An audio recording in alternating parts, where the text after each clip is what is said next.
Var någonstans bor Du menar Estonia eller? För det är huset på körslinjen. Var någonstans Du bor menar Estonia eller? För det är huset på körslinjen med byggt. Ja, det var ytterligare. Var ligger det någonstans? Nej. Bon, on est à Clos Saint-Julien. Tout à fait. Et donc, vous êtes... Alors moi je m'appelle Catherine Papon-Velle, je m'occupe des propriétés familiales qui sont sur Saint-Émilion. Et vous avez 3 propriétés dont vous vous occupez, n'est-ce pas? Exactement, 3 propriétés. Alors ici nous sommes sur Clos Saint-Julien, la plus petite. Ensuite Petit Gravé-Né et Château Gaillard. 3 propriétés en Saint-Émilion-Grand-Cru. Donc vous vous occupez des domaines depuis combien de temps à peu près? Alors bien presque une dizaine d'années, depuis que mon père a arrêté d'exploiter. Je m'occupe de tout en fait, aussi bien du côté technique, commercial, un peu de tout. Donc les 3 vins que vous avez, ce sont 3 vins qui sont très différents?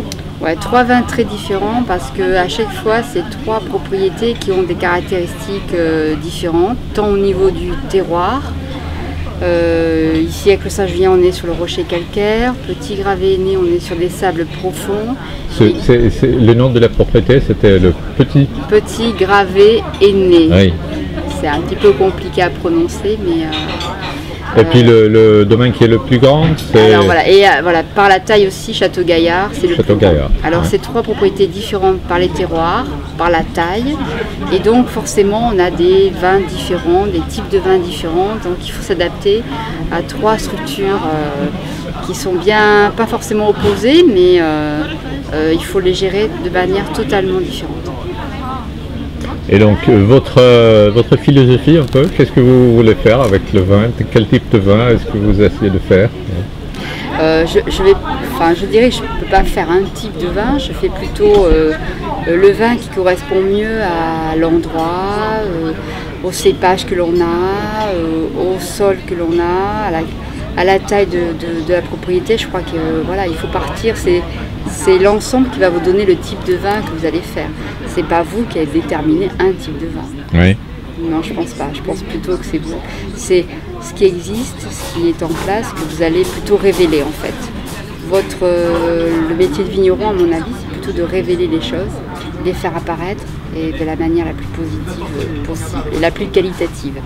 Depuis le temps que vous vous occupez, que vous avez commencé à vous occuper des 3 domaines, vous avez changé un peu ou... Ah oui, complètement. Ouais. Comment?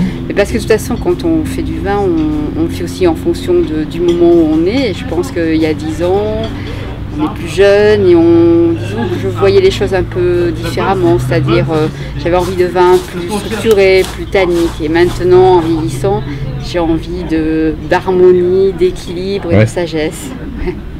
Donc j'ai plutôt envie de faire ce type de vin. Des vins plutôt assez fins, assez élégants et assez harmonieux. Et l'harmonie dans les vins et l'équilibre, c'est le plus difficile à obtenir. Comme dans la vie, je veux dire. Je trouve que c'est ça qui est dur. Enfin dur. Il faut y atteindre, il faut aspirer. Dans le vin comme dans la vie. Comme dans la vie, pareil. Ouais. Donc quelques mots sur le 2007. Hein. On est presque aux vendanges maintenant. Voilà, nous sommes à 15 jours à peu près des vendanges. En 2007, on a eu un été un peu difficile avec de la pluie régulièrement, un manque de soleil, de chaleur également. Donc là, ça faisait longtemps que c'était un millésime. Ça faisait longtemps qu'on n'avait pas eu un climat comme ça. On n'y était pas tellement habitué. Ça dépend en fait. Le 2007 va dépendre vraiment du temps qu'il va faire jusqu'au moment des vendanges. Donc si nous avons un temps comme aujourd'hui, beau, sec, avec des nuits assez froides, ça sera un très joli millésime. S'il vient à pleuvoir la semaine prochaine et de manière continue, ça sera plus compliqué. Bon, revenons au Clos Saint-Julien. On est ici, vous recevez aussi des gens ici au Clos? Oui, avec plaisir, oui, si on peut. On reçoit des... On peut voir un petit couple qui est là-bas. Voilà. Donc nous, ça fait plaisir qu'on peut accueillir les gens, les faire déjeuner dans les vignes ou dans notre chai, avec des repas simples. Excusez-moi, j'ai mon portable qui Oui, sonne. bon, merci beaucoup. Il faut s'occuper du travail aussi, merci. Exactement.